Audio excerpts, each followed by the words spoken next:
Hello everyone, you are on FitnessLogik Radio. I am your host, Nevin Barnett, and today I'm super excited to have Greg Nuckols on the show. I have been following Greg's work for close to a decade now, and it's really someone I look up to in the fitness industry. We speak about cooking, which is essential for achieving your physique goals, about his new application Macrofactor, about eccentric training, about his strength goals in relationship to his weight cut, and much more. I had such a good time speaking with Greg that I am sure you will absolutely love this episode and gain some knowledge that will help you in your endeavors. On this podcast, I guide you out of frustration by explaining how your body actually works so you can get and live in the body you've always dreamed of. Enjoy. I think everyone who goes on a kind of a diet, we're always trying to make stuff that we like, but with a, calorie friendly approach and macronutrient breakdown approach. And it's funny because being in the kitchen myself a lot, because I actually enjoy cooking. So I'm always super excited when you're sharing tips about cooking because you actually know your way around the kitchen. And it's funny because a lot of people use whey protein and they don't realize that you have so much more flexibility in using either a combination of whey and casein or just casein, depending on what you're trying to achieve. But yeah, the final result between whey and casein is completely different, and you can't really use them in the same way. I think for dry, like if you're replacing flour, whey is interesting. If you want to get a bit more moist and a bit more, closer to something that is actually more enjoyable most of the time, but it gets sticky and everything, so it's a trade-off. Yeah, I think that casein works a lot better for most baking applications, just because I should know the science of this. I don't really care that much. But when you heat whey, it has a tendency to go grainy. And I also just think plain whey has a somewhat offensive flavor. Like it's not that bad, but it's not great, and you've got to do more work to cover it up. Casein hydrates really, really well. Yeah.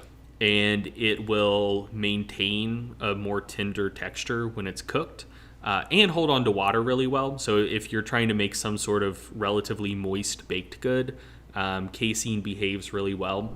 You did have a post about injuries, I think in 2012 that I found, or 2013, with already a pretty impressive list of injuries. So I was like, oh wow, so he did get injured.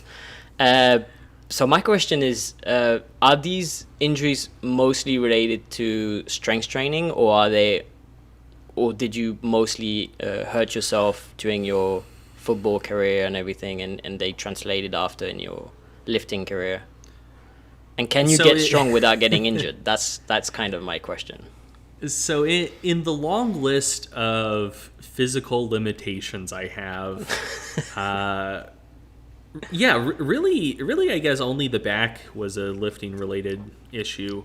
So actually, I can answer the first question or the second question first. Can you get strong without getting injured? Theoretically, I'm sure it's happened to people before. In practice, I think most lifters are at least a little dinged up most of the time.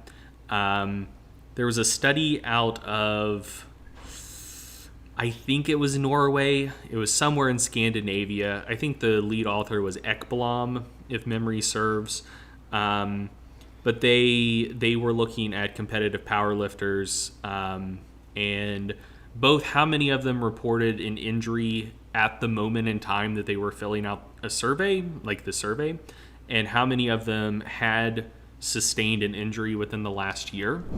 What are the subjects that you wish because you've been in the field of training and nutrition for a few years, and how it goes is that you don't get so surprised by any new studies because it's usually something that confirms your current beliefs and everything. But have you been surprised by any studies lately, something that has tilted your interest and being like, oh, that's interesting? It kind of like it's a bit of cognitive dissonance with what I have in my brain.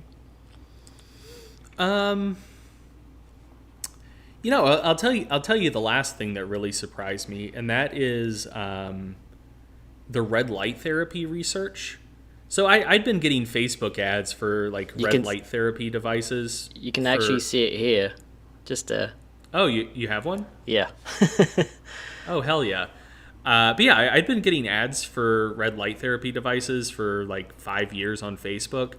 And it just set off my bullshit alarm. I just assumed that it was completely worthless. Bullshit.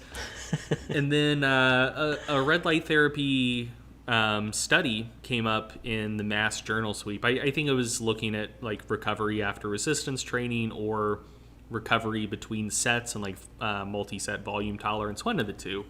But I was like, yeah, whatever. I'll take a peek at this, see what it looks like. And it had pretty positive results.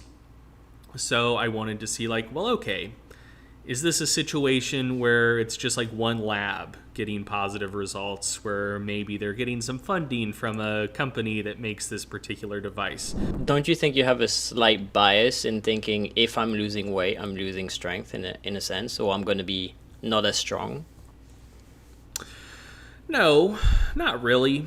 So I think for me, like, so I don't really make that connection in my head so much, I suppose.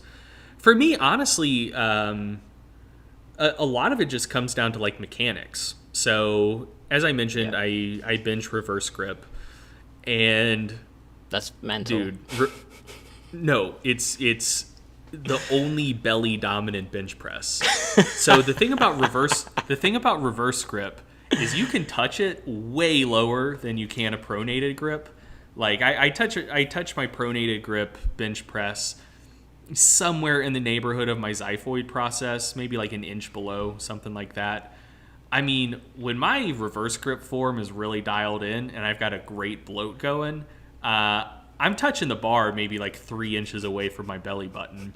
And so, dude, losing weight is gaining range of motion in the reverse grip bench press.